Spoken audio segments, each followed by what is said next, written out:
하나님 사랑합니다. 하나님 사랑합니다.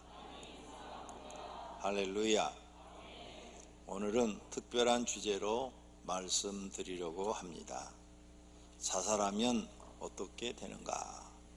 아주 현실적인 문제입니다.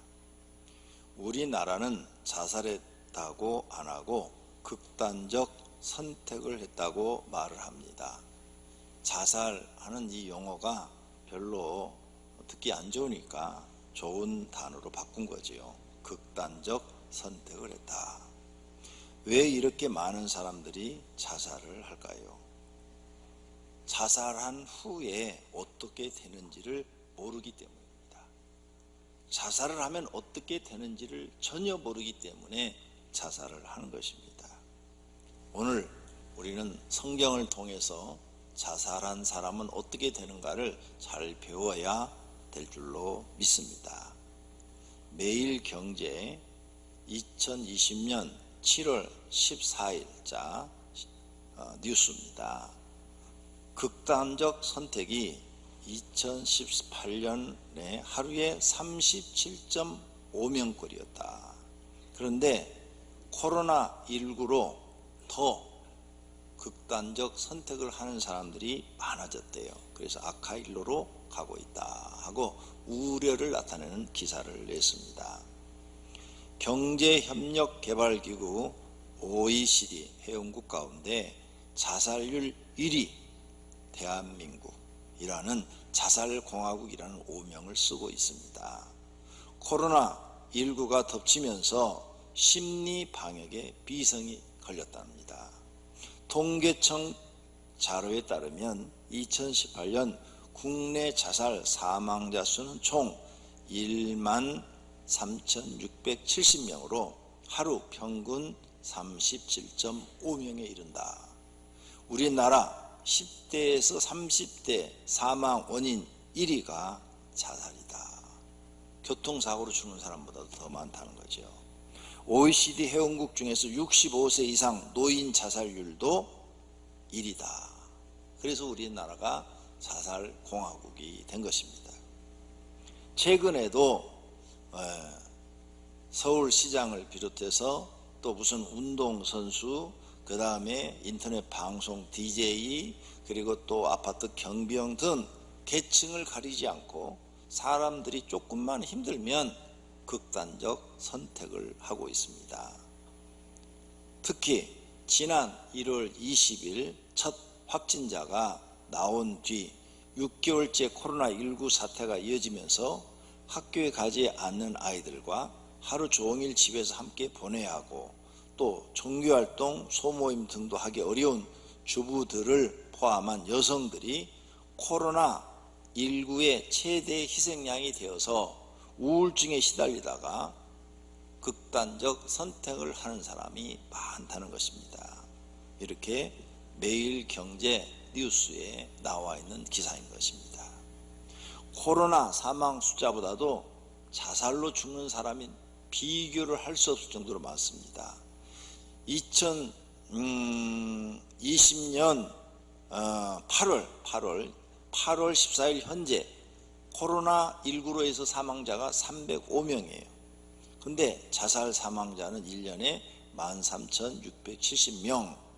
그러면 6개월 동안에 305명, 1년이면은 600명으로 계산하면은 600명, 1년이면은 600명인데 13,000명 그러면은 20배가 넘는 숫자예요. 20배.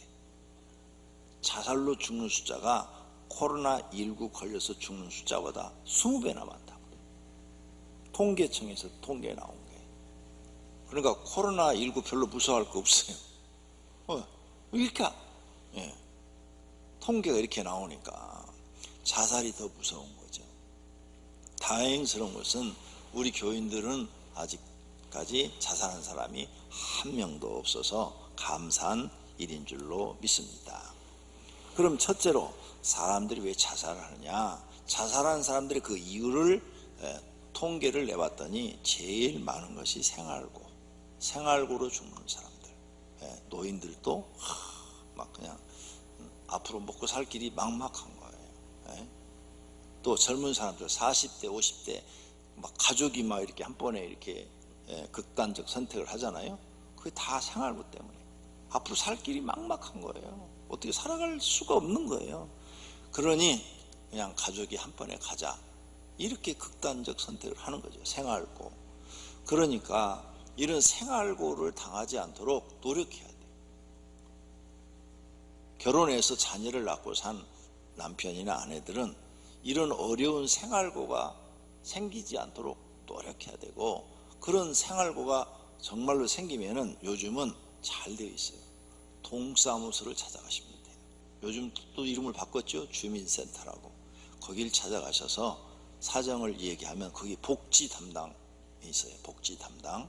복지 담당이 여러분 얘기를 다 들어주고 길을 다 찾아서 그런 일이 생기지 않도록 100% 지원을 합니다. 그래서 미리 알려드리는 거예요.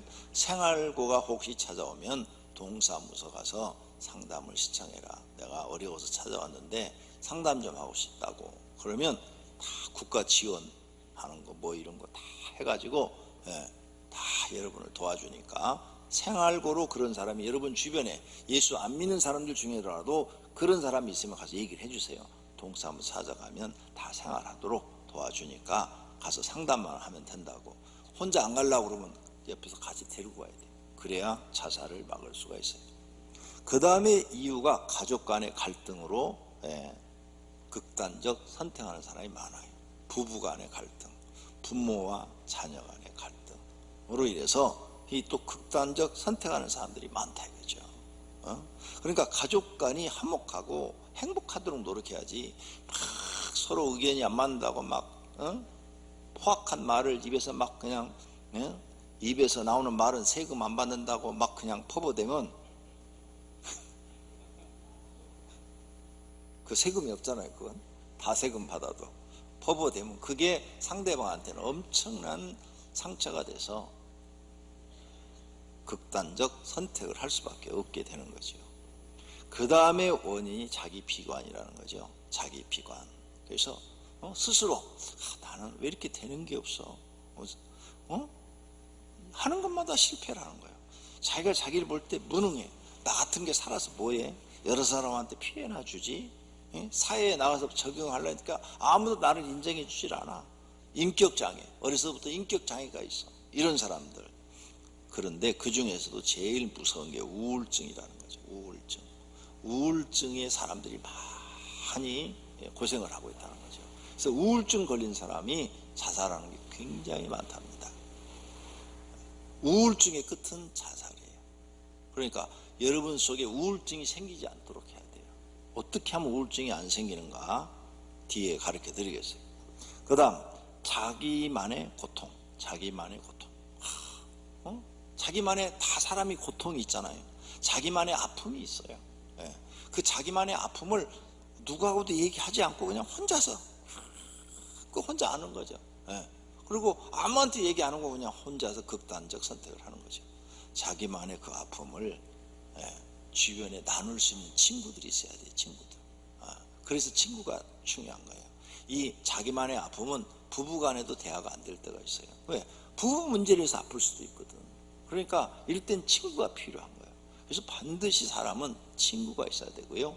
연세가 들수록 친구가 많아야 좋답니다. 그러니까 지금부터 나이 50대 이상 되신 분들은 친구를 사귀세요. 오랫동안 같이. 꼭 마음에 드는 친구만 사귀지 말고 마음에 안 드는 친구도 사귀세요.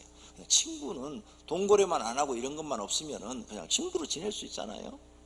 그래서 친구가 많아야 자기만의 그 아픔을 털어놓고 얘기할 수가 있는 거예요. 그러면 그 친구가 조언을 해주면 자기도 모르게 마음에 조금 위로가 돼서 극단적 선택을 안 하게 되는 거죠. 그 다음에는 외부의 원인에 의해서 극단적 선택을 한다는 거예요. 이런 일이 나에게 생기지 않도록 우리는 사전에 잘 자기 자신의 삶을 정리해 나가야 될 줄로 믿습니다. 정신과 통계 자료가 나와 있더라고요.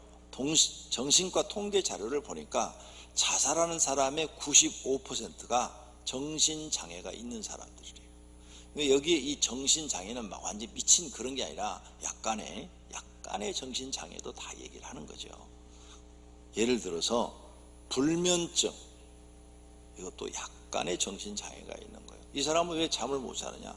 잠자려고 들어놓으면 머릿속에 막 수많은 생각이 떠오르거든요. 떠오르서 잠이 안 오는 거예요. 그래서 신경 안정제를 주죠. 그러면 그 생각이 안 떠올라야 잠이 오는 거거든요. 잠 못 자는 사람은 머리가 복잡해요. 그런데 자살의 원인에 우울증이 80%나 차지한다는 거죠. 그래서 이 우울증을 가진 사람들은 충동적인 선택을 한다는 거예요. 그래서 우울증이 굉장히 무서운 병이에요. 자살하는데 코로나보다 더 무서워, 우울증이.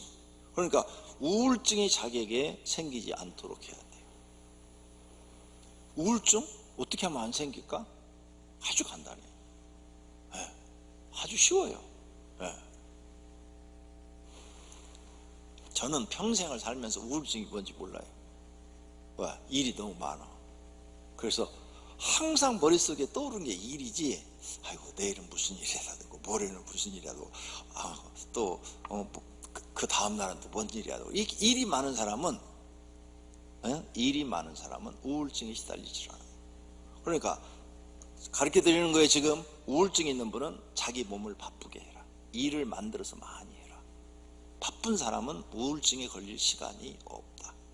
두 번째, 우울증을 걸리지 않아야 되니까 우울증이 걸리지 않으면 자기를 그렇게 열심히 사세요. 열심히 사는 사람은 우울증이 없어요. 그 다음 두 번째, 우울증이 약간 있어. 약간 지금 우울증 있는 분들 교회 오죠? 아주 쉬워요. 찬송을 많이 불러라. 찬송 많이 부르면 우울증이 싹 없어져요. 제가 목회하면서 우울증 상담 많이 했어요.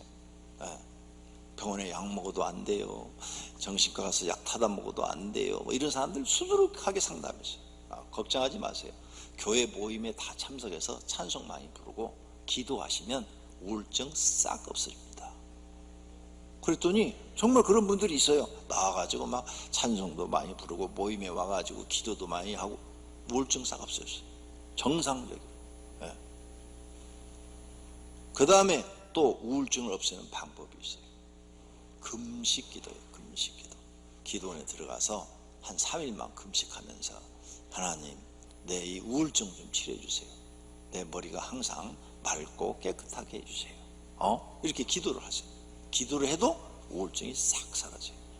가르쳐 드렸어요?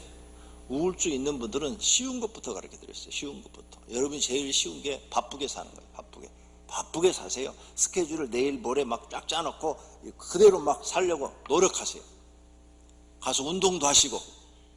주부들은 집에 있으니까 우울증 생기잖아요. 가서 운동하세요. 운동해서 막 땀을 차고 스케줄을 짜요. 친구 만나고 오전 9시 일어나서 아침 애들 학교 보내고 9시 일어나면 안 돼. 7시 일어나야 돼. 7시 일어나서 애들 학교 보내고 9시부터는 운동 가고 11시부터는 친구 만나고 점심 어떤 친구하고 먹고 이렇게 스케줄을 바쁘게 해보세요. 그럴 시간이 없어요. 아주 좋은 방법입니다. 저도 정신 분석학을 정식으로 대학원에서 배웠어요.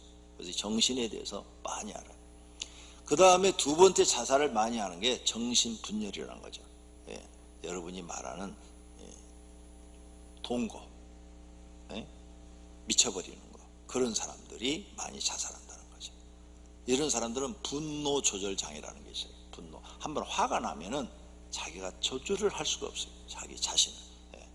그 다음에 치매 걸리신 분들, 이분들도 자살하는데, 치매 걸리는 분은 치매가 걸렸다 안 걸렸다 정신이 돌아왔다가 막 이러잖아요. 이러는데 그때 내가 살아봐야 가족한테 짐만 된다 하면서 딱 극단적 선택을 한다는 거죠. 그 다음에 5%는 95% 중에 5%는 선망이라는 병이에요. 선망이라는 병이 뭐죠? 아세요? 모르시는 분이 많을 것 같아서 자세하게 좀 알아봤어요. 선망 증상은 다음과 같다. 수면장애, 주로 밤에 불면증을 그것이 선망장애 증상이라.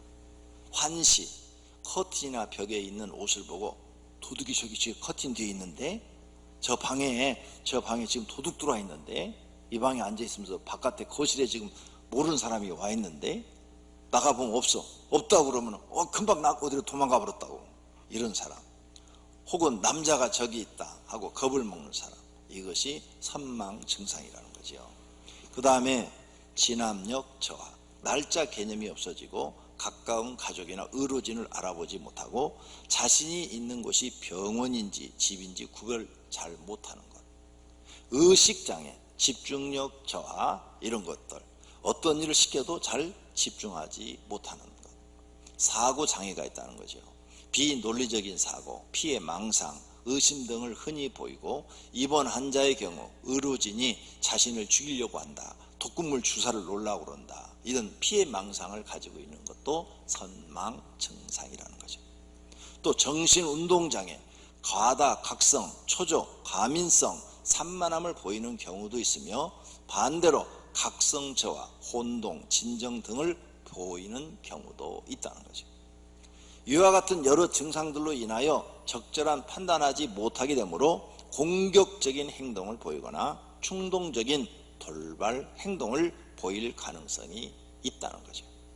증상은 하루 중에 변동이 심하여 언제 이런 것이 막 있다가 없다가 막 이런 것들이 나타나고, 특히 낮보다는 밤에 더 심하다는 거죠.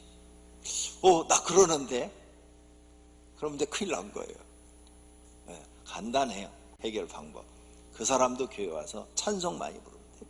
집에서도 찬송가 소리내서 찬송가를 많이 부르고 기도를 하면은 이런 증상 싹 없어집니다. 시키는 대로 해보세요.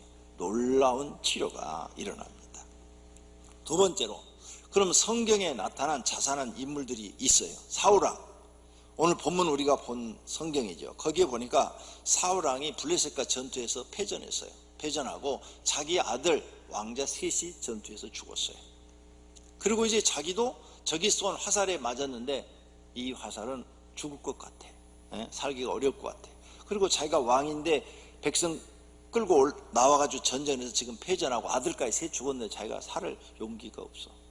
그래서 자기 옆에 경호원한테, 야, 내가 저 할례 받지 못한 사람들한테 죽는 것보다는 내가 너한테 죽는 게 나으니까, 나는 이미 살 가망이 없다, 나를 찌르라. 그러니까 감히 두려워서 못하니까 자기 스스로 칼을 땅에다 놓고 칵 엎드려서 찔러서 죽였더라. 사울이 자기 칼을 뽑아 그 위에 엎드러짐에 죽었다 그 말이에요. 그랬더니 그 옆에 경호원도 같이, 왕이 죽으니까 따라서 죽었어. 그 사람도 자결한 거죠. 아이고, 대단한 충성스러운 군인이에요. 이렇게 해서 사울왕이 죽었어요. 이렇게 죽었는데 사울왕이 믿는 말을 했어요. 저 할례 받지 못하는 사람들이 나를 모욕할까 두려워하노라. 할례 받지 않은 아브라함의 자손은 다 할례를 받아요. 할례를 받으면 구원받는다고 믿고 있어요. 근데 할례 받지 못한 저 이방인, 구원받지 못하는 사람이 나를 해할까, 내가 모욕을 당할까 무서우니까 네가 나를 죽여라 그랬단 말이에요. 굉장히 믿음 있는 말을 했어요. 근데 이렇게 자결해서 그러면 죽었는데 사울왕은 어떻게 됐을까 궁금하잖아요. 이렇게 자살한 사람은 끝이 어떻게 되는가. 가룟 유다, 신약 성경에는 가룟 유다가 나오죠. 예수님을 팔았어요. 예수님 십자가에 달려 죽는 걸 보고 마태복음 27장 3절에 예수를 판 유다가 그의 정죄됨을 보고 스스로 뉘우쳤어요. 뉘우쳤어. 그리고 은 30을 대사에게 다시 갖다 주었어요. 그리고 내가 무지한 죄를 팔고 죄를 범했다고 회개도 했어요. 그랬는데 그리고 나서 은을 선세에 던져놓고 스스로 목매어서 죽었어요. 자살했어요. 뉘우쳤다고 성경에 기록되어 있고 죄를 졌다고도 회개도 했고, 그러면 어떻게 되나? 자살한 사람은 어떻게 되나? 가룟 유다는. 세 번째, 자살한 사람은 어떻게 되는가? 자기 목숨을 살인한 죄를 범한 겁니다.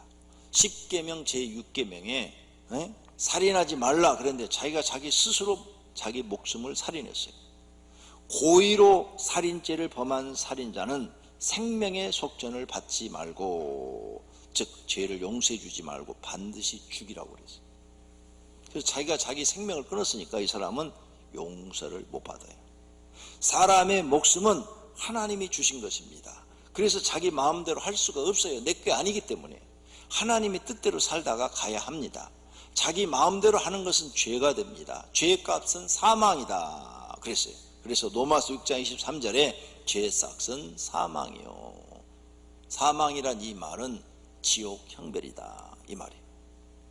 마귀의 말을 들은 것이 돼요. 자살하는 사람은 스스로 살인죄도 졌지만 마귀의 말을 들었어요. 사울왕이 왜 이렇게 망한 사람이 되느냐? 여호와의 영이 사울에게서 떠나고 여호와께서 부리시는 악령이 마귀가 그에게 들어가서 번뇌케 했다 그랬어요. 그래서 마귀가 이 마음속에 하나님을 잊어버리게 하고 불순종하게 하고 또 죽고자 하는 마음도 주는 거예요. 요한복음 13장 2절에도 가룟 유다가 예수님을 팔고 이렇게 자살했는데 그 속에 벌써 마귀가 들어갔어요. 마귀가 벌써 시몬의 아들 가룟 유다의 마음에 예수를 팔려는 생각을 넣었더라. 두 사람 다 성경의 위대한 사람들인데 이 사람 둘 다 마귀가 들어가서 이렇게 망하게 만들었네. 그래서 결국은 자살하게 만들었네. 그래서 이렇게 자살한 사람 속에는 벌써 악한 영이 들어간 거예요. 마귀의 영이 들어간 거예요. 그래서 악한 영이 들어갔던 그의 부하, 마귀의 부하, 쫄병인 악령이 들어갔던 귀신이 들어가서 그 사람 마음속에 자꾸 죽고자 하는 생각을 주는 거예요. 죽고자 하는 생각을 주니까 그걸 자기가 이겨내지 못하니까 죽어버리는 거예요. 그래서 여러분 혹시 살다가 힘들 때 죽고자 하는 생각이 들면 시키는 대로 하세요. 이렇게 가슴에다가 죽고자 하는 마음을 준 사단아 내게서 떠나라. 예수 그리스도 이름으로 명하노니 내게서 떠나라. 이렇게 몇 번만 이렇게 가슴 두들기면서 외치면요 신기하게 없어집니다. 정말 신기하게. 이런 건 돈 받고 가르쳐 줘야 되는데 그냥 막 공짜로 내가 다 퍼주네. 정말이요. 신기하게 없어져요. 나쁜 마음이 안에 생기잖아요. 악한 마음이 생기잖아요. 그것도 예수님의 이름으로 명하노니 내 안에서 나가라. 내 안에서 떠나라. 이렇게 사단아 내게서 떠나라 이렇게 몇 번만 외치면 없어져 버려요. 정말 이거 신기한 방법이에요 이게. 그래서 자기를 다스릴 수 있는 이런 좋은 방법인데 가르쳐줘도 안 써먹어. 이 두 사람 사울왕이나 가룟 유다는 영적인 상태가 모두 악령이 들어갔어요. 그래서 악령에 의해서 죽은 거예요. 자살한 사람은 자기 정신으로 죽은 게 아니에요. 자기 정신으로 죽은 것 같은데 그 뒤에는 악령이 조종하고 있다는 것을 아셔야 돼요. 그러니 지옥 갈 수밖에 없다는 겁니다. 자살한 사람의 결과는 사울왕도 지옥 갔고 가룟 유다도 지옥 갔어요.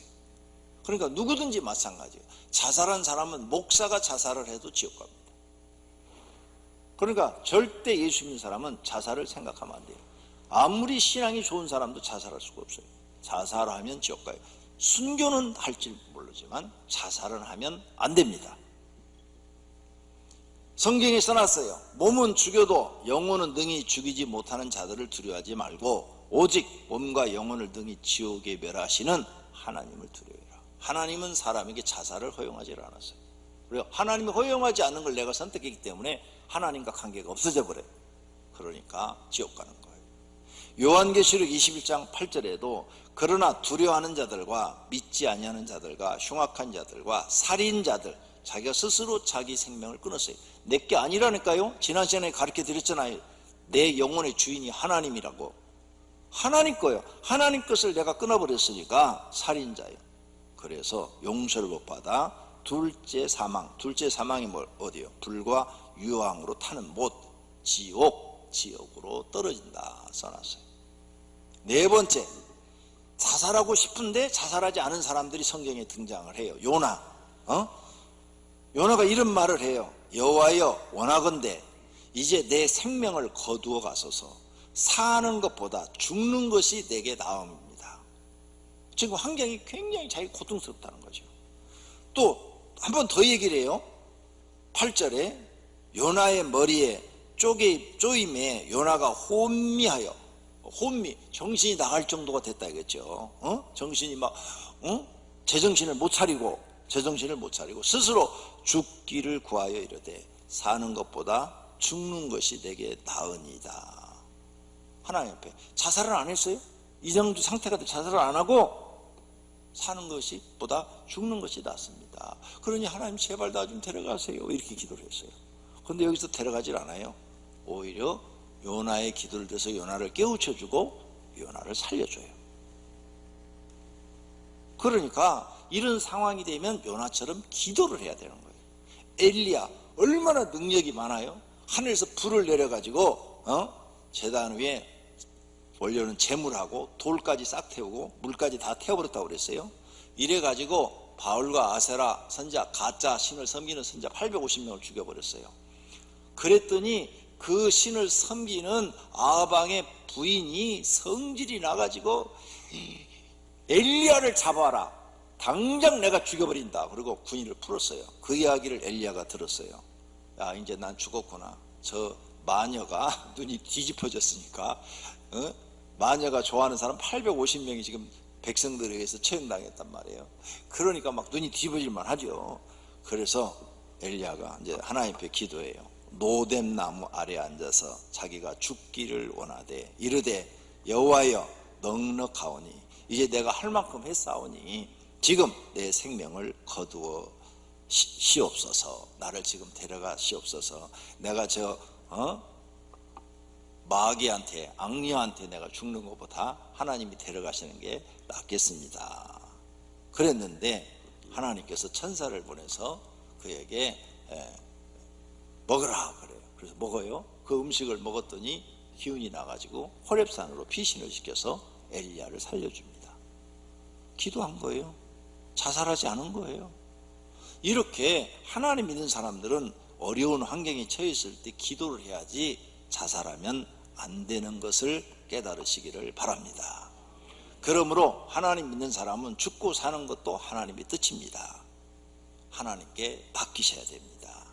다섯 번째로 자살할 용기가 있으면 기도하십시오.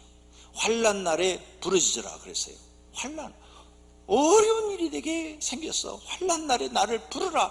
내가 너를 건지리니 내가 나를 영화롭게 하리라. 엘리야가 환난을 당했을 때 부르짖었더니 하나님이 살 길을 열어놓으셨어요. 만일 재앙이나 난리나 견책이나 전염병이나 기근 먹고 사는 문제 이런 우리에게 임하면 주의 이름이 이 성에 있으니 우리가 이 성전 예배당에 와서 주 앞에 서서 환난 가운데서 주께 부르짖어라, 간절히 기도하라. 그러면 하나님이 들으시고 구원하시리라. 할렐루야. 기도하라는 거예요. 기도. 자살할 일이 있으면 그 용기를 가지고 기도하라는 거예요. 신약 성경도 고난 당하면 기도하라는 거예요. 너희 중에 고난 당한 자가 있느냐? 그는 기도할 것이요. 즐거워하는 자가 있느냐? 그는 찬송하리라. 고난 왜 주었어요? 기도하라고. 왜 직장에서 잘렸어요? 기도하라고. 왜 부부싸움 해요? 기도하라고. 결혼했는데 왜가 안 생겨요? 기도하라고. 사업하다가 실패해서 망해버렸어요. 고난이 왜 생겼어요? 기도하라고. 기도를 통해서 하나님이 이루어 주시는 것을 경험시키려고 고난을 주었는데 이걸 깨닫지 못하고 계속 기도는 안 하고 사람의 머리로만 문제를 풀려고 그러니까 안 되는 거예요.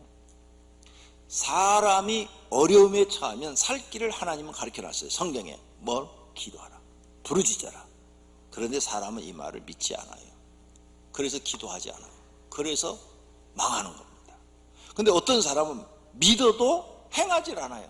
맞아, 기도하면 하나님이 해결해 줘. 그런데 기도 안 해요. 왜? 믿음에 게으른 사람이니까. 알면서도 안 하는 것은 게을러서 못하는 거예요. 그 다음 생활 문제, 그걸 왜 주고? 기도하라고 하지 않았느냐. 우리에게 날마다 일용할 양식을 주옵시고 주님께서 가르친 기도문에 너희는 이렇게 기도하라 하면서 일용할 양식 달라고 기도하라 하지 않았느냐. 기도도 안 하면서 일용할 양식 떨어졌다고 죽어? 넌 바보다 이거죠. 바보. 응? 너희는 먼저 그의 나라와 그 일을 구하라. 그래야만 이 모든 것 먹고 마시고 입는 것 너희에게 더하겠다 약속하셨어요. 마태복음 7장 7절에도 구하라 그래야면 너희에게 주실 것이요 찾으라 그래야면 찾아낼 것이요 문을 두드리라 그래야면 너에게 열릴 것이니 구하는 이마다 받을 것이요 찾는 이는 찾아낼 것이요 두드리는 열릴 것이라 그랬어요. 근데 이걸 안 믿어요.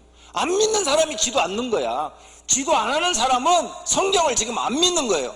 근데 믿는데 기도 안 해? 그럼 게으른 사람이에요. 잠언서에 뭐라고 썼어요? 게으른 사람은 빈궁이 도적같이 임한다. 빈궁이 뭐냐? 가난. 가난이 도적같이 임한대요. 그럼 가난하게 산다 그 말이에요. 게으른 사람은 가난하게 살 수밖에 없어요. 그러니까 좀 여유 있게 살려면 부지런해야 돼요. 부지런한 사람은 훨씬 여유 있게 살 수 있어요. 그러므로 여러분은 기도를 반드시 하시기를 바랍니다. 모세는 이스라엘 백성을 위해서 기도했더니 40년 동안 하늘에서 만나를 내려주셔서 먹여 살리셨어요. 사렙다 가브는 믿음으로 이방 여자인데도 믿음으로 살았더니 엘리야를 보내가지고 독에 가루가 떨어지지 않게 하시고 기름병에 기름이 떨어지지 않게 하셔서 3년 6개월 동안 기근이 걸렸을 때 살게 해주셨어요. 이런 하나님을 믿어라 그 말이에요. 결론으로 이런 기적이 내 가정에 일어나려면 어떻게 해야 돼요? 가정 예배를 드려라. 가정 예배를 드리는 것은 내 가정을 하나님의 집으로 만드는 거예요. 가능한 매일 드리는 게 좋고 매일 안 되면 이틀에 한 번이라도 해라. 이틀에 한 번이라도. 그러면 여러분 가정에 하나님을 초청하는 거예요. 여러분 집에 하나님을 초청했어. 당연히 잘 되죠. 그럼 여러분 집에 마귀를 초청하여 무당들에다 푸닥거리 하면 돼요. 무당들에다 푸닥거리 해요. 그러면 마귀를 여러분 집으로 초청한 거니까. 그러면 될까요? 무당들에다 푸닥거리 한 집은 되는 집이 없어요. 다 망해요. 가정 예배를 드려라. 그 다음 기도해라. 작정 기도, 40일 작정 기도, 100일 작정 기도, 철야 기도, 금식 기도. 아무것도 안 하면서 죽으려고 하는가? 그 사람은 정말 모자란 사람이다. 세상 방법을 버리셔야 됩니다. 세상 방법으로는 안 돼요. 그동안 해봤잖아요. 안 돼요. 하나님이 알려주신 방법을 새로 배우세요. 하나님의 살아계심을 경험하게 될 것입니다. 사람은 연약합니다. 모든 사람이 매일매일 힘들게 살고 있어요. 아무도 힘들게 살고 있지 않은 사람 아무도 없어요. 여기 계신 분 전체가 돈이 아무리 많아도 1,000조 원을 갖고 있어도 힘들게 살고 있어요. 돈만 있으면 힘들지 않을 줄 알았죠? 아이고, 더 머리 아파요. 더 머리 아파요. 여기 다른 사람보다 조금 더 사시는 분들 더 머리 아파요. 더 그 돈을 어떻게 활용을 할 것인가. 또 이 수많은 사람들하고 관계를 그만큼 사람을 많이 알고 있다는 거예요. 그 관계를 어떻게 유지해 나갈 것인가. 이걸 어떻게 지킬 것인가. 머리 터져요. 머리 터져. 불면증이요. 돈 많은 사람이 더 많아요. 우리나라 재벌들 그 병원에 가가지고 프로포절인가 뭔가 이렇게 맞아가지고 막 뉴스 나오고 다 그러잖아요.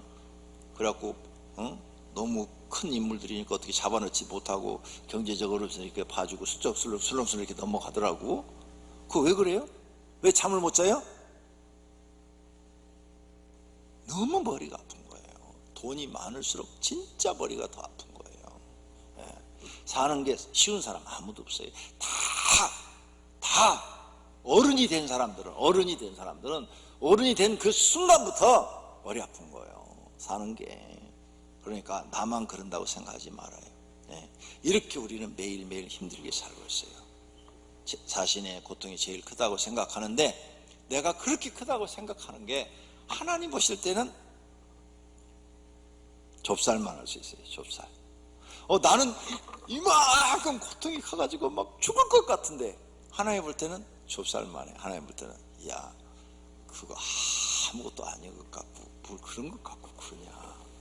하나님 볼 때는. 시간이 많이 가는 예를 들어서 우리 교회 청년 하나가 찾아왔어요. 목사님, 이렇게 해갖고 제가 한 2년을 여자친구하고 사귀었는데요, 헤어졌어요. 못 살 것 같아요. 막 울면서 막 얘기를 하더라고요. 생각이 나서 도저히 막 견딜 수 없어요. 막 죽을 것 같아요. 엄청 사랑했던 모양이죠. 그래서 내가 이 친구를 어떻게 교육을 시켜가다 이렇게 예화를 해줬어요. 이 친구한테는 이 고민이 제일 큰 거야. 지금 목숨을 잃을 정도로 큰 거예요. 그러니까 날 찾아왔겠지. 근데 그냥 야 임마 그것도 무슨 고민이라고 찾아왔어요. 이렇게 하면 얘가 상처를 받잖아요. 어떻게 이 아이 마음속에 지혜를 가르쳐줄까 하다가 번뜩 떠올랐어요. 야, 네가 지금 몇 살이냐? 20 몇 살이래. 그러냐? 너 몇 살까지 살 것 같으냐? 내가 볼 때 7, 80년은 살겠지? 그러면 네가 평생 살면서 이런 고통, 이보다 더 큰 고통이 앞으로 수십 차례 내지 수백 번이 와. 네가 7, 80년 살 동안 수백 번의 이런 아픔을 너는 겪어야 돼. 그걸 다 이겨내야 네가 살 수 있는 거야. 네가 지금 볼 때 이게 아주 큰 고통이지만 내가 볼 때는 좁쌀만한 거야. 그냥 시간이 지나면 자동으로 잊어지는 거야. 그러니까 신경 쓰지 말고 열심히 살아. 빨리 잊어버려. 그랬더니 네, 일생 80년 동안 앞으로 사는데 그런 고통은 행복한 고통이죠. 그러죠? 연애하다가 누가 하나 나간 것은 그건 행복한 고통이에요. 진짜 이제 애 낳고 살면서 앞이 캄캄하고 죽을 일이 얼마나 많이 발생하는데 결혼해서 사는데 부부간에 대박 한번 싸워봐. 그냥 그런 건 아무것도 아니지. 그런데 그 청년이 알아듣고요, 그 다음날부터는 웃고 다니더라고.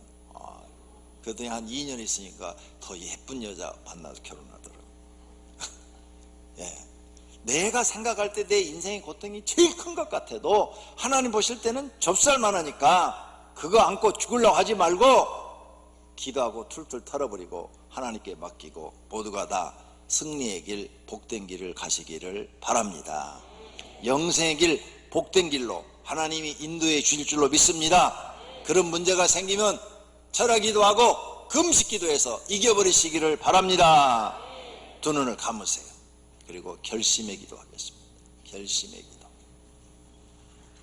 하나님 앞에 오늘 이 말씀을 듣고 하나님, 나는 어떠한 경우에도 어려운 일이 생기면 기도하겠습니다. 극단적 생각은 절대 하지 않겠습니다. 이런 결심의 기도를 드리시기를 바랍니다. 기도하십시다. 하나님 아버지, 오늘 말씀을 듣고 우리는 깨달았습니다. 사람이 사는 것은 쉬운 일이 아닙니다. 이마에 땀이 흘러야 되고 마음의 고통을 느껴야 되고 수많은 갈등을 겪어야 됩니다. 고난과 고통을 달고 사는 사람도 있습니다. 이 문제가 우리 인생의 가장 큰 어려움이 돼서 극단적 선택을 하고 싶은 생각이 들 때도 있습니다. 이때마다 우리는 하나님 말씀을 생각하며 기도하게 하소서. 철야기도 하고 금식기도 하고 하나님의 도움을 바라보고 간구하면 하나님이 살 길을 열어주시고 더 복된 길로, 영생의 길로 인도해 주실 줄로 믿습니다. 성경에 하지 말라 했으니 생각도 하지도 말게 하시고 하나님, 저희들에게 살 길을 가르쳐 주셨사오니 하나님이 가르쳐 주신 길로 가게 하옵소서. 오병이교회 성도들은 모두가 다 어려움을 이기고 승리하는 사람들로 만들어 주시옵소서. 예수님의 이름으로 기도드립니다.